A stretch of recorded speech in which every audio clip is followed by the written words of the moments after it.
بسم اللہ الرحمن الرحیم لبیک اللہم لبیک لبیک لا شریک لک لبیک ان الحمد والنعمت لک والملک لا شریک لک۔ السلام علیکم ورحمۃ اللہ وبرکاتہ۔ امید ہے آپ سبھی لوگ بخیر ہوں گے۔ میری دعا ہے آپ جہاں بھی رہیں اللہ کے حفظ و امان میں رہیں۔ میں ہوں حافظ محمد ناطق سلام اور آپ دیکھ رہے ہیں یوٹیوب چینل دینی گارڈن۔ ناظرین، میرے چینل میں آپ کا استقبال ہے۔ عمرہ اور حج جیسے اہم فریضے کو بغیر سیکھے کریں گے تو عمرہ اور حج ناقص رہے گا۔ ہم اپنے مقام سے ایک سفر کر رہے ہیں حج کا یا عمرہ کا، جسے ہم نہیں سیکھیں گے، ایسے ہی چلے جائیں گے تو ہمارے لیے نقصان کا سودا ہوگا۔ اس لیے میری کوشش ہے کہ آپ یہاں سے پوری طرح سے ٹریننگ لے کر جائیں۔ حج کے سفر میں مجھے مکہ میں کیا کرنا ہے، مجھے مدینہ میں کیا کرنا ہے، کون سے اعمال کب ہوں گے، کون سے اعمال کب نہیں ہوں گے۔ میں نے آپ کو اپنے پچھلے ویڈیو پارٹ نمبر 5 میں یہ ذکر کیا تھا کہ آپ کو مکہ پہنچ کر عمرہ کرنے کے بعد آپ کس عبادت میں مشغول ہوں، آپ کی کون سی عبادت وہاں زیادہ افضل ہے۔ ناظرین، میں اپنی بات کو شروع کرنے سے پہلے آپ سے گزارش کرتا ہوں کہ اگر آپ میرے چینل پر نئے ہیں تو میرے چینل کو سبسکرائب کر لیں اور گھنٹی کے بٹن پر ٹچ کر کے آل پر ٹچ کر دیں تاکہ میرا اور آپ کا رشتہ بحال ہو جائے اور میرے جانب سے پوسٹ ہونے والے تمام ویڈیوز آپ کو بغیر پریشانی کے حاصل ہو جائے اور ہمارے ویڈیوز کو دیکھیں تاکہ آپ کچھ سیکھیں۔ چلیے شروع کرتے ہیں۔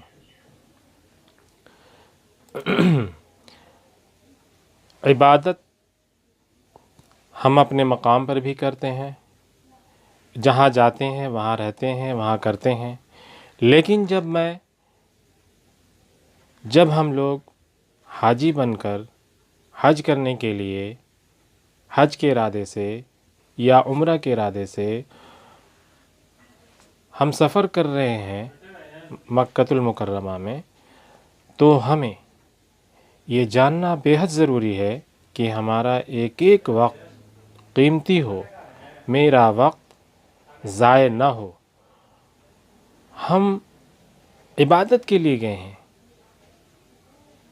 میرا حج کا سفر یا عمرہ کا سفر مقصد ہی ہے عبادت۔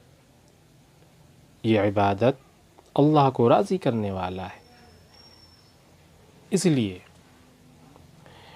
زائرین کے لیے، عازمین کے لیے وہاں مکۃ المکرمہ اور مدینۃ المنورہ میں عبادتوں میں سب سے افضل عبادت طواف ہے، اس لیے کہ دیگر عبادات کا موقع تو اپنے مقام پر رہ کر بھی مل جائے گا، لیکن طواف کا موقع نہیں مل سکتا۔ اس لیے علماء نے لکھا ہے کہ وہاں زیادہ سے زیادہ اپنے آپ کو طواف میں مشغول رکھنا چاہیے، اور اگر طواف نہیں کر رہے ہوں تو پھر نماز ہے اور قرآن کی تلاوت ہے، ذکر و اذکار ہے، اس میں مشغول رہیں۔ آپ زیادہ سے زیادہ طواف کریں۔ طواف کرنے کے بعد اگر تھک جائیں تو پھر آپ نماز، تلاوت، ذکر یہ بھی کر سکتے ہیں، لیکن سب سے افضل عبادتوں میں افضل طواف ہے۔ حرم میں آپ نفلی نمازوں کا بھی اہتمام کریں۔ جب آپ طواف کر کے تھک گئے ہیں، طواف میں بھیڑ ہے، آپ کی طبیعت نہیں چاہ رہی ہے، لیکن آپ حرم میں ہیں، تو بہتر ہے کہ بیٹھ کر کے وقت ضائع نہ کریں، بلکہ نفل نمازوں کا خوب اہتمام کریں۔ لیکن جیسی غفلت والی نماز حرم میں نہ پڑھیں، جیسی غفلت والی نماز ہم اپنے مقام پر رہ کر پڑھا کرتے تھے، ایسی غفلت والی نماز حرم میں نہیں پڑھیں، بلکہ خوب دل لگا کر اللہ کی یاد اور دھیان کے ساتھ خوب اطمینان والی نماز پڑھیں۔ یہ طے کر لیں کہ ہم 2 رکعت نفل نماز 10 منٹ، 12 منٹ، بلکہ 15 منٹ میں پڑھیں گے۔ غرض یہ کہ جتنی لمبی نماز ممکن ہو پڑھیں، رکوع سجدے خوب لمبے لمبے کریں، جب تک نماز میں بلکہ نماز کے ہر رکن میں اللہ کی یاد نہ آئے، اس وقت تک اس رکن سے علیحدہ نہ ہو۔ خوب اطمینان سے نماز پڑھنے اور نماز کو خوب بنانے کی مشق کریں۔ البتہ جن لوگوں کے ذمے نمازوں کی قضا باقی ہے، وہ نفل نمازیں پڑھنے کے بجائے قضا نماز پڑھیں، لیکن جن کے ذمے قضاء عمری نہیں ہے، وہ نوافل کا خوب اہتمام کریں اور طے کر کے پڑھیں کہ آج ہم 20 رکعات نفل پڑھیں گے، آج ہم 50 رکعات نفل پڑھیں گے، یا قضاء عمری میری 10 سال کی باقی ہے تو آج میں اتنے دنوں کی نماز پڑھوں گا، میں کل اتنے دنوں کی نماز پڑھوں گا۔ طے کر لیں روزانے کا، اتنا دیر طواف کریں گے، اتنی بار اپنے قضاء عمری کو پڑھیں گے یا نفل پڑھیں گے۔ جب وہاں اس طرح عبادات کا شوق پیدا ہو جائے گا تو پھر انشاءاللہ وہ شوق اپنے مقام پر پہنچنے کے بعد بھی باقی رہے گا۔ دوستو، ہم عبادت تو کرتے ہیں لیکن دل لگا کر نہیں کرتے ہیں، ہمارے اندر عبادت کا ذوق و شوق نہیں ہے، الا ماشاء اللہ۔ صحابہ کرام رضی اللہ عنہم کی عبادتوں کو دیکھیں، آپ صحابہ کے واقعات پڑھیں، اللہ والوں کی عبادتوں کے دیکھیں کہ ان کے اندر عبادت کا اتنا شوق ہوتا تھا کہ جب نماز کے لیے کھڑے ہوتے تھے تو کہتے تھے کہ آج کی رات قیام کی رات ہے، آج کی رات رکوع کی رات ہے، آج کی رات سجدے کی رات ہے۔ پوری رات ایک رکن میں گزار دیتے تھے۔ درمیان میں ایک ضروری بات یہ بھی عرض کرتا چلوں کہ جب آپ کے سفر کی تاریخ طے ہو جائے اور آپ کو معلوم ہو جائے کہ مکہ مکرمہ میں کتنے دن رہنا ہے، مدینہ منورہ میں کتنے دن رہنا ہے، تو کسی مفتی صاحب سے قصر نمازوں کے احکام ضرور معلوم کر لیں۔ ویسے قصر نمازوں کے احکام کے بارے میں ایک ویڈیو بنا دوں گا، آگے آپ پلے لسٹ میں ہمارے ویڈیوز کو سلسلہ وار دیکھتے جائیں گے، انشاءاللہ وہ بھی مل جائے گا۔ وہاں اپنے اوقات کی ترتیب خود بنائیں۔ اگر حج میں کچھ لوگ آپ کے ساتھ ہوں تو حرم جاتے وقت گروپ کی شکل نہ بنائیں کہ پوری جماعت ایک ساتھ جا رہی ہے، اپنے علاقے کے لوگ ہیں تو چلو بھائی سب ایک ساتھ جا رہے ہیں، ایسا ہرگز نہیں کریں۔ اگر ایک ساتھ جانا بھی ہو تب بھی حرم میں پہنچ کر سارے لوگ متفرق ہو جائیں، اس لیے کہ ایک ساتھ رہنے کی صورت میں انفرادی اعمال کے اندر بہت خلل واقع ہوگا، عبادت کم اور باتیں زیادہ ہوتی ہیں۔ لہٰذا بہتر یہ ہے کہ آپ انفرادی طور پر اپنے اوقات کی ترتیب خود بنائیں کہ مجھے کب اٹھنا ہے، کب سونا ہے، کب حرم جانا ہے۔ اس کی وجہ یہ ہے کہ ہر آدمی کی طبیعت الگ ہوتی ہے، قوت الگ ہوتی ہے۔ یہ دیکھ کر نہ چلیں کہ فلاں ساتھی سویا ہوا ہے تو ہم بھی سوئیں، وہ حرم جائے گا تو ہم بھی جائیں گے، بلکہ اپنا نظام الاوقات خود بنائیں اور زیادہ سے زیادہ وقت حرم میں رہنے کی کوشش کریں، وہاں کسی کو نہ پہچانیں بلکہ اپنے کام سے کام رکھیں۔ سارے ساتھی کھانے کی ترتیب ایک ساتھ رکھیں تاکہ اجتماعی کام ایک ساتھ انجام دیا جا سکے۔ مثلا اگر آپ کسی ٹور والے کی طرف سے جا رہے ہیں، ظہر کے نماز کے بعد کھانا کھلانے کا ان لوگوں کا پروگرام ہوتا ہے، تو سارے لوگ اکٹھے ہو کر کھانا کھا لیں، نیز اجتماعی تعلیم کا بھی ایک وقت طے کر لیں۔ آپ اپنے سفر میں جا رہے ہیں، آپ کے اپنے کچھ لوگ ہیں، ایک گروپ کی شکل میں ہیں، تو آپ تھوڑی سی تعلیم کا نظام بنا کر رکھیں، کچھ احادیث نبویہ کا ذکر کریں، یعنی کہ آپ پڑھیں اور حضور صلی اللہ علیہ وسلم کی احادیث کو یاد کریں۔ ایک مسئلہ اور ہے عورتوں کا۔ عورتوں کو گھر کی نماز میں حرم کا ثواب ملتا ہے۔ جی، کتابوں میں لکھا ہوا ہے کہ عورتوں کا اپنے گھروں میں نماز پڑھنا حرم میں نماز پڑھنے سے افضل ہے، انہیں گھر ہی پر حرم کا ثواب مل جاتا ہے۔ ممکن ہے عورتیں یہ سوچیں کہ جب ہم گھر ہی پر نماز پڑھنا تھا تو پھر ہم یہاں کیوں لائے؟ دیکھیے، میں عورتوں کو حرم میں لے جانے سے منع نہیں کر رہا ہوں۔ عورتیں بے شک حرم میں جا سکتی ہیں، وہ نماز پڑھنے کے لیے اور خانہ کعبہ کو دیکھنے کی نیت سے جائیں۔ اگر آپ نے عمرہ کر لیا ہے اور وہاں پر آپ ابھی موجود ہیں مکہ میں، تو ابھی تو وہاں حرم کے اندر خواتین کے لیے بھی جگہ مقرر ہے، آپ وہاں پہ عورتوں کو بیٹھائیے، عورتیں نماز بھی پڑھتی ہیں، وہاں بھی آپ نماز پڑھوا سکتے ہیں۔ اگر آپ کو کوئی پریشانی نہیں ہو، آپ کے ساتھ جو خواتین ہیں وہ چل سکتی ہیں، جا سکتی ہیں، تو آپ بالکل لے جائیں۔ کہیں ایسا نہ ہو کہ وہ چلنے لائق نہیں ہے، ویل چیئر سے لے جا رہے ہیں یا کچھ رک کر لے جا رہے ہیں، تھوڑا ٹھہر کے لے جا رہے ہیں، تو آپ کا وقت ضائع ہوگا۔ ایسی صورت میں پھر آپ جو ضروری جگہ جہاں جانا ہے وہاں لے کر جائیں۔ یہ ایک میرا مشورہ ہے، آپ اپنے فیصلے کے مطابق کریں، لیکن مجھے تمام باتوں کو بتانا ہے تاکہ آپ کا سفر یہ آسان ہو، پریشانی والا نہ ہو، اس لیے میں آپ کو یہ بتا رہا ہوں۔ آپ ذرا غور کریں کہ اللہ پاک کی کتنی بڑی مہربانی ہے، انہوں نے ہمیں کیسی پیاری شریعت دی ہے جس میں عورتوں کی سہولت اور راحت کا اور انہیں مشقت سے بچانے کا اس قدر خیال رکھا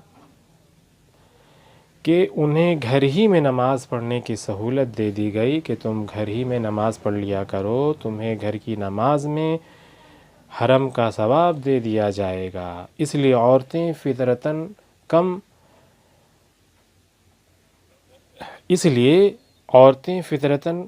کمزور ہیں، یہ کہاں بار بار دوڑ کر حرم جائیں گی کہ ابھی عصر سے آئے تھے کہ پھر مغرب میں جائیں، اور ابھی مغرب سے آئے تھے کہ پھر عشاء میں جائیں۔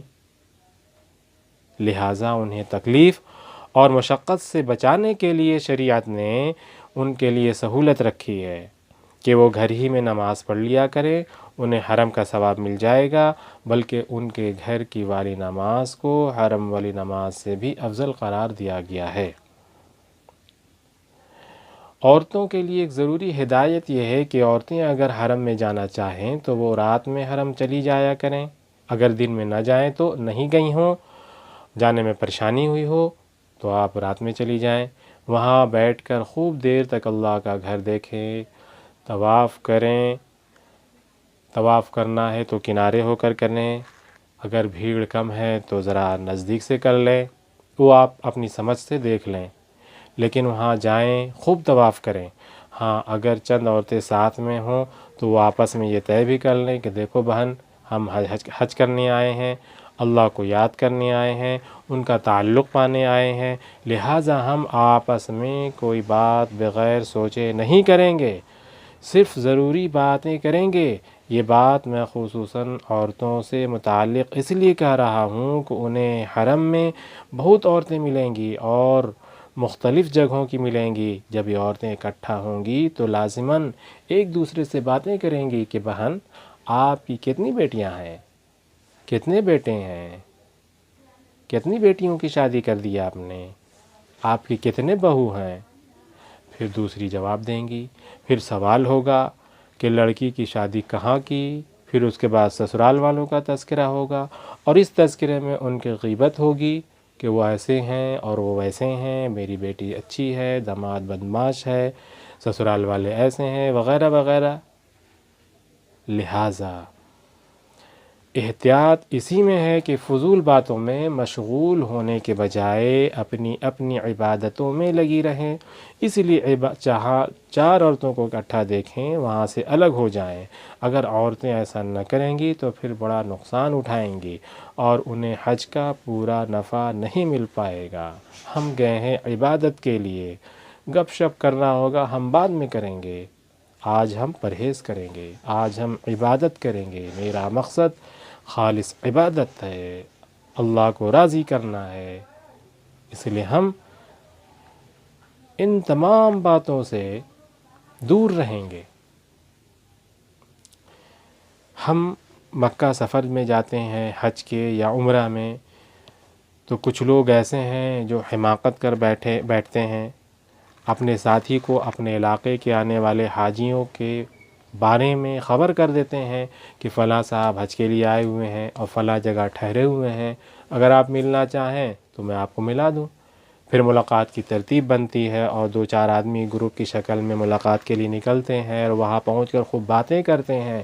اسی طرح دوسرے دن پھر کسی صاحب سے ملاقات کی ترتیب بناتے ہیں اور آج فلاں کے پاس ملنے جانا ہے اور آج فلاں کے یہاں جانا ہے، وہاں ٹھہرنا ہے۔ حالانکہ انہیں وطن میں کسی کی یاد نہیں آتی، جن سے ملاقات کے لیے لوگ جا رہے ہیں ان سے اپنے وطن میں ملے ہوئے کئی سال ہو چکے ہوتے ہیں، وہاں تو کبھی ملاقات کرنے کوئی نہیں جاتے، لیکن یہاں پہنچ کر انہیں ان کی بڑی یاد آتی ہے۔ خوب اچھی طرح سمجھ لیں کہ یہ نفس اور شیطان کی چال ہے کہ کس طرح حاجی کو حرم سے باہر نکالو اور دوستوں کی محفل میں پہنچاؤ، اس لیے وہ انہیں ہر دم دوستوں کی یاد دلاتے ہیں۔ لہٰذا جب کوئی شخص آپ کی کسی دوست سے آپ کی ملاقات کرانا چاہیں تو آپ ان سے بڑی محبت سے کہہ دیں کہ دیکھو بھائی، ہم یہاں دوستوں کا تذکرہ کرنے اور ان سے ملاقاتیں کرنے نہیں آئے ہیں، ہم تو یہاں اللہ کا تذکرہ کرنے اور انہیں اپنا دوست بنانے آئے ہیں۔ رہی دوست احباب سے ملاقات تو اپنے وطن میں جا کر بھی کر لیں گے۔ اسی طرح حرم میں زبان کی حفاظت نہایت ضروری ہے۔ بہت سے لوگ ملاقات پر بلا ضرورت ایک دوسرے سے پوچھتے ہیں بھائی آپ کس ٹور سے آئے ہیں، آپ کے ٹور والے نے کتنا پیسہ لیا، وغیرہ وغیرہ۔ آپ خود سوچیں ان سوالات سے آپ کو کیا فائدہ ہوگا کہ کون کس ٹور سے آئے ہیں اور کتنا پیسہ دے کر آئے ہیں۔ اسی طرح بہت سارے لوگ بڑے ہوشیار ہوتے ہیں، وہ اپنے ٹور میں آنے والوں سے حرم کے اندر پوچھتے ہیں کہ تم نے ٹور والے کو کتنا پیسہ دیا ہے۔ وہ جانتے ہیں کہ یہ شخص حرم میں جھوٹ نہیں بولے گا، وہ یہ سوال اس لیے کرتے ہیں کہ انہیں یہ شبہ ہوتا ہے کہ شاید ٹور والے نے اس شخص سے کچھ کم پیسہ لیا ہے اور وہ سمجھتے ہیں کہ ٹور والے ہم سے بہت زیادہ پیسہ لیا ہے۔ یہ سوال و جواب بلا وجہ ایک نئے تنازع کو جنم دے گا۔ یہ سب اسی وقت ہوتا ہے جب ہم فضول بات کرتے ہیں یا کسی کے فضول سوال کا جواب دیتے ہیں، لہٰذا ہمیں وہاں اس قسم کے فضول اور لغو باتوں سے بہت بچنا چاہیے۔ ویسے بھی مسجد کے اندر دنیا کی باتیں کرنا سخت بنا ہے۔ جب عام مسجدوں کے اندر بات کرنے کی ممانعت ہے تو پھر یہ تو مقدس جگہ ہے، یہ تو مسجد حرم ہے، یہ اللہ کا گھر ہے، یہاں ہم دنیا کی باتیں کرنے کی ممانعت اور مذمت اور بھی زیادہ ہے۔ چنانچہ فتح القدیر میں لکھا ہے کہ مسجد میں دنیا کی باتیں کرنا نیکیوں کو اس طرح کھا لیتا ہے جس طرح آگ لکڑیوں کو کھا لیتی ہے، اور ایک فقہ کی کتاب میں لکھا ہے کہ جو شخص مسجد میں دنیا کی باتیں کرتا ہے اللہ تعالیٰ اس کے 40 دن کے اعمال حد کر دیتے ہیں۔ ابن الحاج مالکی رحمۃ اللہ علیہ نے لکھا ہے کہ حضور اکرم صلی اللہ علیہ وسلم سے منقول ہے کہ آخری زمانے میں میری امت کے لوگ مسجدوں میں داخل ہوں گے اور حلقہ بنا کر بیٹھ جائیں گے اور دنیا جہاں کی باتیں کریں گے۔ وہ لوگ دنیا سے محبت کرنے والے ہوں گے، تم ان میں نہ بیٹھنا کہ اللہ کو ان کی کوئی ضرورت نہیں ہے۔ نیز ایک حدیث کا مفہوم ہے کہ آدمی جب مسجد میں آتا ہے اور باتوں میں لگ جاتا ہے تو فرشتے اس سے کہتے ہیں کہ اے اللہ کے ولی خاموش ہو جا۔ اگر وہ خاموش نہیں ہوتا تو کہتے ہیں کہ اللہ کے دشمن خاموش ہو جا۔ جب وہ اس پر خاموش نہیں ہوتا تو کہتے ہیں کہ خدا کی تجھ پر لعنت و پھٹکار، خاموش ہو جا۔ ان وعیدوں کے پیش نظر آپ حرم کے اندر بات چیت کرنے سے بہت گریز کریں، بلکہ صبح سویرے ہی طے کر لیں کہ ہم بغیر سوچے بات نہیں کریں گے، اور اس بات کا اتنا اہتمام کریں کہ آپ سوتے وقت قسم کھانے کے قابل ہو جائیں کہ میں نے آج کے دن ایک بھی لایانی نہیں کی۔ اگر وہاں رہ کر اس کا اہتمام ہو جائے گا تو پھر انشاءاللہ آپ کی زندگی ایسی بن سنور جائے گی کہ آپ خود اپنی زندگی میں بہت نمایاں فرق محسوس کریں گے، اس لیے کہ حرم تربیت کی جگہ ہے۔ اگر وہاں اس بات پر قابو نہ پایا گیا اور آپ کی مشق نہ کی گئی تو پھر زندگی بھر اسی طرح لایانی کرتے پھریں گے۔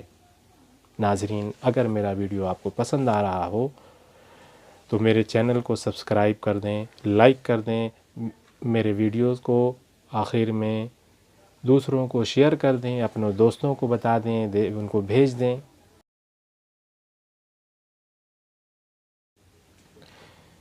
اسی طرح وہاں نگاہ کی حفاظت بھی بہت ضروری ہے، لہٰذا صبح سویرے یہ طے کر لیں کہ ہم نگاہ اٹھا کر نہیں چلیں گے۔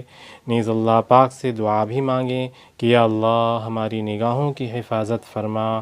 حج کے دوران ہمارے ساتھی یہ طے کر لیتے ہیں کہ ہم نگاہ اٹھا کر نہیں چلیں گے، ہماری نگاہ اپنے قدموں پر ہی ہوگی۔ جب وہ اپنے کمروں سے نکل کر حرم جاتے ہیں تو ان کی نگاہ قدموں پر ہوتی ہے۔ جب حرم میں داخلے کا وقت آتا ہے تو مجبوراً پوری احتیاط کے ساتھ نگاہ اٹھا کر دروازہ دیکھتے ہیں اور پھر نگاہ نیچی کر لیتے ہیں۔ آپ ان سے جا کر پوچھیں کہ اللہ پاک نے اس اہتمام کے نتیجے میں ان کا دل کیسا بنایا ہے، لہٰذا آپ بھی یہ 2 باتیں صبح سویرے ہی طے کر لیں کہ بغیر سوچے نہیں بولیں گے اور نگاہ کی بہت حفاظت کریں گے۔ پھر سونے سے پہلے اس بات کا حساب بھی لگائیں گے ان باتوں پر کس قدر عمل ہوا ہے۔ نفلی طواف کب بند کریں گے؟ جو لوگ حج سے چند روز پہلے مکہ مکرمہ پہنچ جائیں انہیں چاہیے کہ وہ حج سے 2-3 روز قبل نفلی طواف کرنا بند کر دیں۔ نفلی طواف میں مشغول ہو کر خود کو نہ تھکائیں، اس لیے کہ اصل حج ہے اور حج کے تمام ارکان کی ادائیگی بشاشت کے ساتھ کرنا مطلوب ہے۔ نفلی اعمال میں خود کو اتنا تھکا دینا کہ فرض کی ادائیگی میں کسل اور سستی پیدا ہونے لگے اور بشاشت جاتی رہے، کسی طرح مناسب نہیں ہے۔ نیز اسی وقت نفلی طواف بند کرنے میں یہ بھی نیت کر لیں کہ بہت سے حجاج بالکل حج سے 1-2 روز قبل مکہ مکرمہ پہنچتے ہیں، ان کا عمرہ وغیرہ باقی ہوتا ہے۔ چونکہ ہم عمرے سے فارغ ہو چکے ہیں، نفلی طواف بھی ہم نے خوب کر لیے ہیں، لہٰذا ہم آنے والے حجاج کو راحت پہنچانے کی غرض سے طواف بند کر رہے ہیں کہ اگر ہم بھی طواف کریں گے تو بھیڑ اور بڑھ جائے گی اور آنے والے حجاج کو دشواری کا سامنا کرنا پڑے گا، لہٰذا ہم طواف نہیں کریں گے۔ اس نیت کے ساتھ طواف کرنا بھی آپ کے لیے باعث ثواب ہوگا۔ اس وقت طواف نہ کرنے کا ایک فائدہ تو یہ ہوگا کہ آنے والے حجاج کو راحت ہوگی، اور دوسرا فائدہ خود آپ کو ہوگا کہ آپ حج سے قبل پوری طرح تازہ دم ہو جائیں گے۔ اسی کے ساتھ میں آج اپنی بات پوری کرتا ہوں، ملتا ہوں ایک نئے موضوع کے ساتھ، نئے ایپیسوڈ میں، ایک نئے ویڈیو میں۔ تب تک آپ انتظار کریں، مجھے اجازت دیجیے۔ اللہ حافظ۔ السلام علیکم ورحمۃ اللہ وبرکاتہ.